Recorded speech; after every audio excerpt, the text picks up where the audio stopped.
자, 이스라엘 민족들의 영적 문제, 좀 이 문제를 우리가 참고하도록 합니다.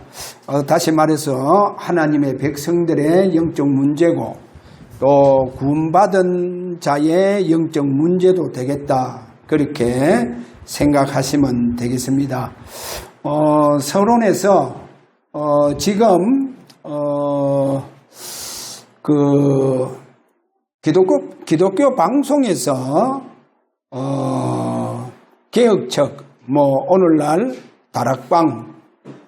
다락방의 문제가 잠시 방영된 것을 이렇게 보면서 조금 제가 메시지를 해야 되겠다. 그렇다고 하면 또 유튜브로 이렇게 나가게 되어지니까 조금 제가 정리하는 이런 설교를 해야 되겠다. 왜냐하면 지금 그 탈다락방 하시는 목사님들을 이렇게 보면서 자, 탈퇴를 이렇게 지금 많은 목사님들이 하고 있습니다. 자, 이렇게 탈퇴를 하는데 가만 보니까 문제에 빠져서 탈퇴를 하더라고요. 그래, 문제에 빠져서 탈퇴한다 이 말은 뭡니까? 흑암에 빠져서 탈퇴를 하는 거예요. 그래, 그렇게 탈퇴하면 어떻게 되느냐? 만약에 교회가 그렇게 탈퇴를 한다. 문제에 빠져서 그럼 그 문제에 빠져서 탈퇴를 하게 되어져 보면 교회가 다시 회복할 수 있는 동력을 잃어버릴 겁니다. 동력을 잃어버릴 거예요. 다시 말해서 개인적으로 내가 그렇게 탈퇴가 되어져 보면 내게 진정한 응답이 없어요. 축복이 없다니까. 왜? 흑암에 빠져서 탈퇴하니까. 그러면 흑암을 그대로 안고 나가는 거거든요. 흑암을 그대로 안고 나간다니까. 그러니까 거기에 무슨 참된 응답이 있냐? 참된 응답이 없습니다. 자, 그러면 그 문제에 넘어서야 돼요. 문제에 넘어서야 된다니까. 그렇잖아요. 문제에 넘어서는 탈퇴가 되어져야 된다. 이미 탈퇴할 것 같으면 문제를 넘어서는 탈퇴. 그렇게 되어져야만이 그러면 뭐가 되어지느냐? 한 몇 가지가 응답이 옵니다. 첫째가 뭐냐? 탈퇴하는 목사님들이 진짜 하나님 앞에 갱신의 기회가 되어져요. 그래, 우리는 늘 갱신해야 됩니다. 30년 동안 그곳에 다락방에 몸담고 그렇게 전도 선교를 참 힘을 다해서 하는데 너무 보니까 문제가 심각하다. 그러면 그 문제를 안고 탈퇴하면 안 되고 그 문제를 뛰어넘어야 돼요. 뛰어넘어야. 그래야 본인들도 다 갱신의 기회가 되어져요. 그래, 갱신의 기회가 되어져야 된다니까. 그 다음에 두 번째로 그래야 우리가 참된 축복을 받고 또 참된 응답의 기회가 되어진다는 거예요. 축복의 기회를 만들어야 됩니다. 문제에 빠지면 축복의 기회가 만들어질 수 없다니까. 갱신의 기회가 만들어져야 되는데 갱신의 기회가 이것이 갱신의 기회가 안 되어져 버는 거예요. 자, 그 다음에 세 번째로 그러면 우리가 진짜 하나님 앞에 갱신이 되어지고 그리고 하나님께서 내게 그 문제를 넘어섬으로 말미암아 하나님 나를 축복해 주시는 거예요. 이러다 보니까 내가 그 문제에 빠지지 않고 그 문제를 뛰어넘었다는 거예요. 자, 이러니까 하나님 나를 앞으로 서신다는 거예요. 서시는데 크게 서임을 받는 축복이 일어난다는 겁니다. 자, 이 축복이 일어나기를 바랍니다. 그 다음에 중요한 건 뭐냐? 되게 많은 목사님들의 전도는 하는데 뭔가 모르게 자기 자아 중심으로 전도하더라는 거예요. 그럼 크게 축복을 받지 못해요. 왜 그러냐? 참된 전도는, 참된 복음은 뭐냐? 내 안에 내주해가 계시는 그 주님이 나타나셔야 돼요. 그건 나타나십니다. 그러니까. 그 살아계시잖아요. 살아계신 그 주님이 나를 통해서 나타나셔야 그게 내가 참된 정인, 그래서 땅끝까지 참된 정인이 되어진다니까. 이 말은 뭐겠어요? 하나님께서 살아계심이 나를 통해서 땅끝까지 증거가 되어진다는 거예요. 그러면 내가 문제에 막 그게 빠졌어. 그게 막 묶였어. 그렇게 우리가 탈다락방을 하게 되어지면, 탈퇴를 하게 되어지면 하나님께서 나를 통해서 내게 내주의 축복이 없다는 거예요. 내주에가 계시는 그 주님이 나를 통해서 임재의 축복으로, 임재의 축복은 뭐냐? 내 속에 내주에가 계시는 그 주님이 나를 통해서 나타나시겠다는 거예요. 할렐루야. 그래, 이 부분이 다 상실돼 본다는 거예요. 그럼 뭡니까? 진정한 그럼 신앙생활이 되어지느냐? 진정한 신앙생활이 되어지지 않는다. 자, 그러면 오늘 우리가 한 3가지로 한번 참고하면서 말씀을 보도록 합니다. 자, 첫 번째, 성경에서 가장 큰 영적 문제는 무엇이냐? 성경에서 가장 큰 영적 문제는 바로 창세기 3장, 또 창세기 6장, 또 창세기 11장, 창세기 3장, 6장, 11장이 바로 가장 큰 영적 문제입니다. 창세기 3장은 뭡니까? 우리 인간이요, 사단에게 완전히 유혹을 받아서 타락하는 문제예요. 그 다음에 두 번째 뭡니까? 두 번째 문제가 창세기 6장, 이제 네피림, 위에서 떨어진 자 사단에게 완전히 우리 인간이 사로잡혀서, 그래서 우리 인간이 완전히 극도로 타락해 보는 거예요.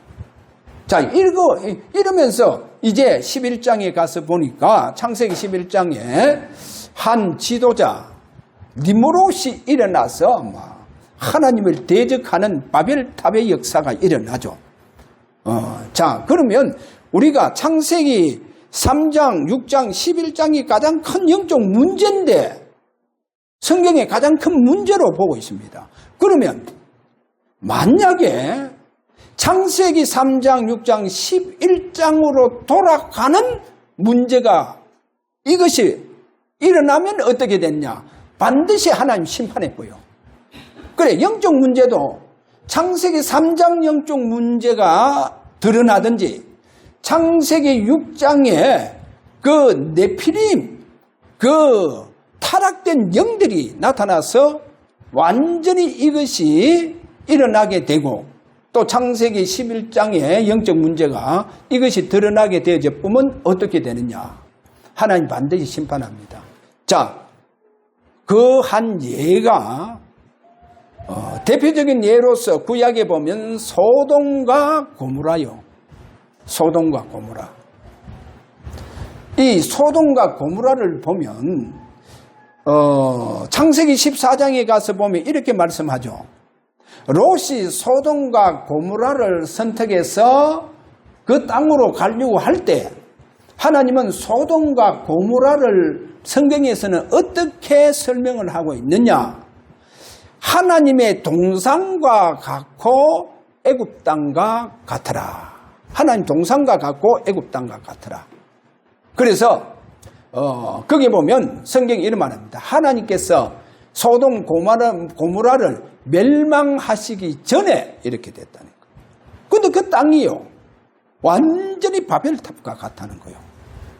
그 땅이요, 완전히요, 창세기 6장 네피림의 문화가 젖어져가 있는 땅과 같다는 거예요. 그래서 하나님은 소돔 고모라를 완전히 심판해 봅니다. 심판해요.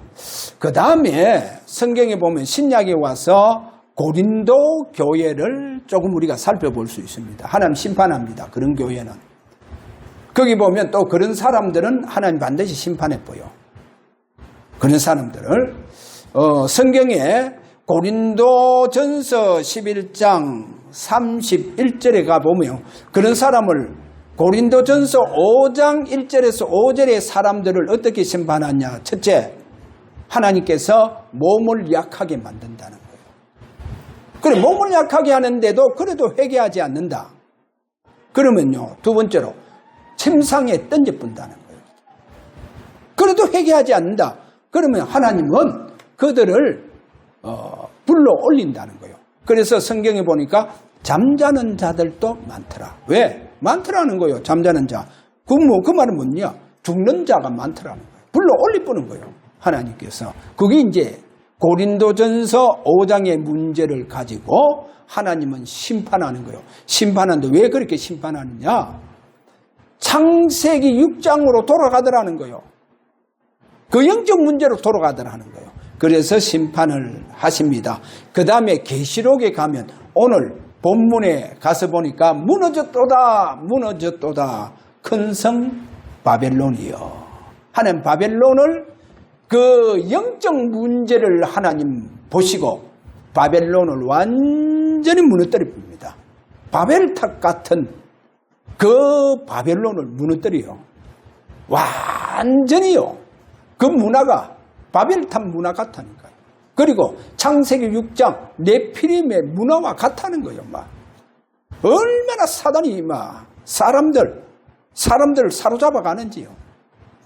그래서 창세기 3장 같은 그런 영적 문제가 사람들에게 막 일어나는 거예요. 그래서 하나님 심판합니다. 그게 바로 계시록 17장, 18장에 나오는 큰 성 바벨론입니다. 그래, 큰 성 바벨론 한번 보세요.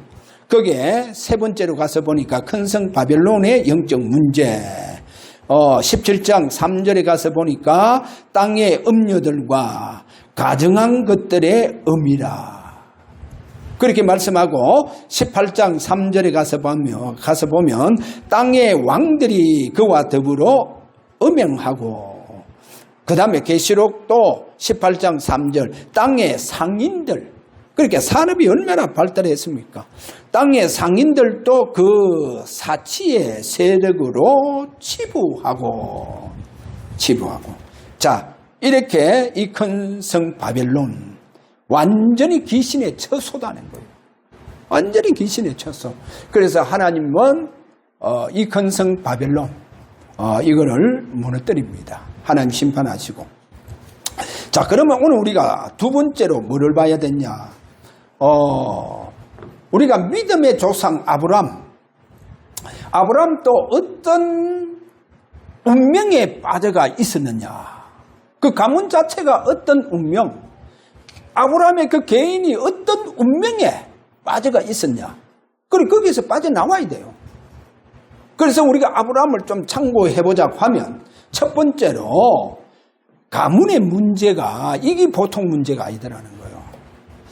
여호수아 24장 2절 오늘 봤지 않습니까? 그 아브라함의 아버지 데라가 갈대아 우르에서 우상을 숭배했는데, 좀 성경의 주석에 의해서 보자 하면 갈대아 우르에서 우상을 만들었다는 거예요. 만들어서 그것을 생계를 하기 위해서 팔았다는 거예요. 우상을 만들어서 팔았다. 우상 장사를 했다는 겁니다. 자, 그러니까 그 가문, 그래, 이 운명 속에 있었다는 거예요. 이 운명 속에 있었는데, 그러면 두 번째로 이 갈대아 우르, 이 갈대라 이 운명에서 이 저주받을 수밖에 없고 저주 속에 있는, 저주받아야 마땅하는 이 운명 속에서 하나님은 불러냅니다. 어떻게 불러냈냐? 아브라함아, 내가 지시하는 땅으로 가라 하는 거예요. 그 지시하는 땅이 어딨냐? 바로 가나안 땅으로 가라. 왜 가나안 땅이 그래 중요하냐? 이것을 조상들에게 약속해 주는 땅이 되어지느냐는 거예요. 아브라함의 그 후손들에게 약속을 해주죠. 그 땅이 무슨 땅이기에, 어떤 땅이기에? 그 땅이 바로 메시아가 오실 땅이라는 거예요. 그래서 메시아 오실 땅으로 가라. 메시아 오실 땅으로 가라는 거예요. 할렐루야. 자, 그래서 아브라함이요 그 땅으로 가는데 창세기 12장 4절에 보니까 여호와의 말씀을 따라. 그래, 말씀 따라가는 거예요. 할렐루야. 말씀 따라가는 말씀 신앙인 것을 보여주고 있습니다. 가서 뭐합니까? 창세기 12장 7절에서 8절에 보니까 하나님 앞에 제단을 쌓는 거예요. 그래 구약의 제단은 하나님 찾아오신다 했잖아요. 그래 아브라함의 그 제단에 하나님 찾아오시는 그 하나님 앞에 제단을 쌓고 여호와 하나님 하면서 부르더라는 거예요. 얼마나 복된 삶이 되어졌습니까? 완전히요. 갈대아 우르 우상 숭배하고 우상을 만들어서 팔고 하는 그런 생계, 그런 삶을 살던 그런 운명 속에 있던 아브라함이요. 완전히요. 신분이 변화되어서 갈대아 우르로 떠나서 가나안 땅으로 오는 이 아브라함의 모습 보여주고 있습니다. 그런데 지난주 설교 제가 잠깐 했죠. 이 아브라함도 자꾸 어디에 기웃거리더라는 거예요. 그래 가나안 땅 와가도 자꾸요 어디에 기웃거리더라 그랬습니까? 그것이 아브라함이 가나안 땅에 도착해서 살아가는데요. 큰 기근이 들어닥쳐버렸어요. 자 이렇게 큰 기근이 들어닥치니까 어이구 아브라함이요 여기서 못 살겠다는 거예요. 내가 저 애굽 땅에 가야 되겠다. 저 애굽 땅은 물도 넉넉해서 농사하기 좋고 초목이 너무나도 풍성해가.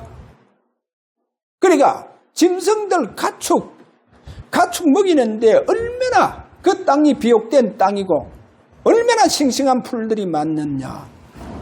비도 적당하게 이른 비 늦은 비가 내리고 그 애굽강 나일강에 보니까 막 물이 막 철철철철철 넘치고 흐르고 있고, 이야. 그래서 저 애굽 땅에 가서 내가 살아야 되겠다. 성경에 보면 이렇게 말합니다. 12장 10절에 가서 보니까 애굽 땅으로 내려가서 내가 거기에 거류해야 되겠다. 그래, 거류하기 위해서 내려가는 거요. 거기에 살기 위해서 내려가는 거요. 이 말은 뭡니까? 야, 가나안 땅 조금 기다리라. 내가 일단 저 애굽 땅에 가서 더욱더 목축 사업을 내가 크게 해서 성공해서 내가 돌아오겠다. 뭐 이런 의미로서 우리가 볼 수 있다는 거예요. 그래, 가나안 땅을 쉽게 생각했다는 거예요. 여러분, 가나안 땅을 너무 쉽게 생각하고 저 애굽 땅을 봤다는 겁니다. 그 말은 뭡니까? 하나님의 제단을 약하시겠다는 겁니다. 제단을 약하시겠다는 거예요. 가나안 땅에 오실 메시아가 약화됐다는 거예요. 그래서 애굽 땅에 내려가서 내가 거류해야 되겠다. 그 말입니다. 이러니까 하나님께서 창세기 15장 아브라함아 네 후손과 내가 이 땅을 네게 기업으로 주겠다. 기업으로 줄 테니까 내게 제사를 드리라. 그러니까 제사를 드렸잖아요. 그래, 제사 드리고 난 이후에 보니까 하나님께서 이 아브라함이 잠자고 있는 그 아브라함에게 꿈으로 뭐를 보여주느냐. 아브라함아, 네 후손이 앞으로 장차 저 이방에 가서 400년 동안 객이 될 것이다. 노예가 된다는 거예요. 보세요. 자, 뭐가 약화되니까요? 가나안 땅에 메시아가 약화되니까. 가나안 땅에서 하나님께 제단이 약화되어 보니까 이 아브라함에게 오는 청천벽력 같은 하나님의 말씀이 뭐냐? 네 후손이 400년 동안 객이 될 것이다. 그래서 노예가 되어가 가는 거예요. 여러분, 노예된 이유를 성경적으로 우리가 바르게 알아야 됩니다. 자, 이렇게 해서 노예로 갑니다. 자, 이것을 보고 그러면 우리가 세 번째 이스라엘 민족의 지금은 이스라엘 나라 아닙니까? 지금 저 이스라엘 나라 보세요. 그러면 그 조상들과의 영적 문제가 그대로 지금 그 후손들 지금 잘 들어야 됩니다. 아브라함의 그 메시아가 약화되니까 그 영적 문제가 그대로 후손에게 간다니까요. 그럼 지금 보세요. 지금 이스라엘 민족 속에 이스라엘 나라 국민들 속에 지금 그 조상들의 영적 문제가 그대로 가가 있는 거예요. 자, 이래 되지니까 뭐가 되집니까? 포로가 되고 이래 되지니까 속국이 되어지더라는 거예요. 뭐가? 영적 문제. 그러면 이 영적 문제 여러분 보세요. 그러면 우리 가문의 창세기 3장의 영적 문제, 창세기 6장의 영적 문제, 창세기 11장의 영적 문제가 우리 후손들에게 그대로 갖고 뭐야 되겠어요? 그 후손들은 반드시 멸망하는 거예요. 완전히 흑암 앞에 노출되어져가 완전히 무너지고 완전히 망해버릴 뻔다니까요. 보세요. 지금 이스라엘 민족, 이 이스라엘 오늘날 저 중동 지역에 살아가고 있는 이스라엘 나라의 영적 문제를 봐야 돼요. 이게 조상들과 딱 관계가 있다는 거예요. 한번 보세요. 그게 가장 뭔 줄 압니까? 딱 여러분들이 두 가지로 딱 잡으면 됩니다. 첫째, 다윗을 메시아같이 붙잡고 있다는 거예요. 이 유대인들이요. 다윗을 메시아같이 붙잡고 있는 거예요. 그래서 이래 지금 또 뭐를 기다리고 있느냐? 다윗 왕 같은 메시아를 기다리고 있는 거예요. 그래 메시아인데 다윗 왕 같은 메시아라니까요. 그러니까 다윗 왕이 빠졌다 이 말은 뭡니까? 인간에게 빠졌다는 거예요. 여러분 인간에게 빠지면 뭐가 됩니까? 그게 우상화가 되었다는 거예요. 이스라엘 민족은 지금 또 저 유대인들 막 지금요 전 세계 유대인들이 고토로 막 돌아가잖아요. 그래 고토로 들어가서 메시아 다윗왕 같은 메시아를 기다리고 그리고 새로운 성전을 새롭게 회복해서 이제 피제사를 하나님 앞에 드리겠다. 이게 이스라엘 민족이에요. 메시아는 벌써 와서 십자가에서 피를 다 뿌렸는데도 불구하고 지금 그래서 피제사 뭡니까? 붉은 양을 드리겠다. 지금 그래가 다 지금요 붉은 송아지 다 준비해가 있다니까요. 보세요. 얼마나 지금 성경에서 빗나갔냐. 여러분 잘 들어보세요. 다윗 왕 같은 메시아 뭡니까? 인간에게 빠져 있다는 거요. 지금요 만약에요 한번 보세요. 내가 어마어마한 능력을 행하고 기적을 행하고 여호수아처럼 또 저 엘리야처럼 하늘을 닫고 하늘을 열고 그런 기적을 행하고 하늘에서 내 기도를 통해서 불이 떨어지고 그러면요 사람들 전부 다 뭡니까? 인간 내게 다 빠져본다니까요. 인간에게 빠진다니까요. 그러니까 지금 인간에게 빠져서 그런데 그렇게 지도자로 바라보다가 너무 문제가 심각하거든. 이래서 막 문제에 빠져가 막 탈다락방 하는 거예요. 그러면 안 돼요. 그래 이스라엘 민족이 지금 또 어디에 빠져 있습니까? 인간에게 빠져서 다윗 왕을 기다리고 있는 거예요. 다윗 왕 같은 메시아를 기다리고 있는 거예요. 이게 바로 이스라엘 민족의 뭐다 말입니까? 바로 영적 문제고 우상 숭배다는 거예요. 이러니까 지금 이스라엘 나라 계속 재앙이 터지잖아요. 막. 전쟁이 끊임없이 막. 앞으로 3차 대전 또 어디서 일어나느냐. 그래서 저 중동 지역 일어난다는 거예요. 그러면 3차 대전은 뭡니까? 핵전쟁입니다. 핵전쟁.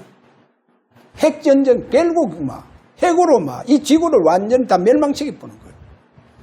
그래 이런 지금 재앙들이 저렇게 어디에서 기다리고 있느냐. 저 중동 지역 이스라엘 나라 중심으로 기다리고 있다는 거예요. 왜 그러냐. 다윗 왕 같은 인간을 우상으로 지금 바라보고 있으면서도 그렇게 그 참 뜻을 모르고 있다는 것을 보여주고 있습니다. 이래서 그 민족들이요 로마에 완전히 속국되고 또 그 후손들이 유랑민들이 되어지고 그거를 뭐 끝났습니까? 히틀러를 통해서 600만 명이요 전부 다 후손들이요 생매장되어지면서 죽고 지금 또 엄청난 전쟁의 불씨에 그 불씨 해오리바람 속에 있는 이 지금 이스라엘의 민족을 우리가 보여주고 있잖아요. 완전히요. 자, 이것을 보면서 우리는 우리의 이렇게 우리 속에 있는 영적 문제가 이것이 크면 클수록 이 어두움에 우리가 빠져나오지 못하고 우리가 문제를 뛰어넘지 못하니까 결과가 이렇게 오더라는 겁니다. 그러면 오늘 결론적으로 계시록 17장 14절에 가서 보면 이렇게 말씀합니다. 그럼 앞으로 우리가 승리자가 되고 이기는 자가 되어져야 되겠죠. 자, 거기에 계시록 17장 14절 제가 한 구절만 읽어드리겠습니다.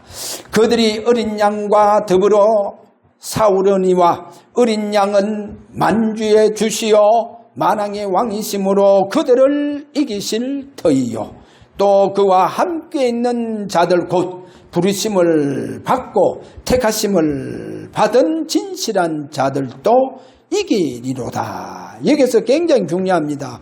다시 17장 14절 앞으로 돌아갑니다. 그들이 어린 양과 더불어. 여러분, 더불어 뭡니까? 함께, with. 더불어가 뭡니까? 이것이 뭡니까? 주님이 나를 통해서 나타나신다는 거요. 할렐루야. 나를 통해서 나타나셔야 돼요. 나를 통해서 그 주님께서 살아계심으로 증거가 되어져야 된다는 거. 나는 이런 증인이 되어져야 돼요. 여러분을 통해서 내 속에 내주에가 계시는 주님이 나타나셔야 돼요. 할렐루야. 그래 내가 여기에 증인되어져야 됩니다. 우리 주사랑교회 모든 성도는 내 속에 내주에가 계시는 그 주님이 나를 통해서 살아계심을 나타나시는 일에 저와 여러분 증인되기를 주의 이름으로 축원합니다. 자, 이런 사역자가 되기를 다시 한번 저와 여러분이 그렇게 응답을 받으시길 바랍니다. 자, 그러면 우리가 오늘 이 시간 기도하도록 합니다. 하나님 앞에. 하나님, 내 속에 내주에가 계시는 주여, 나와 더불어, 나와 함께 오늘도 내 속에 임재의 축복으로 역사하셔서 주님께서 나를 통해서 살아계심이 나타나시기를 원합니다. 할렐루야. 자, 우리 다 같이 이렇게 하나님 앞에 우리가 기도하기를 원합니다. 다 같이 기도합니다.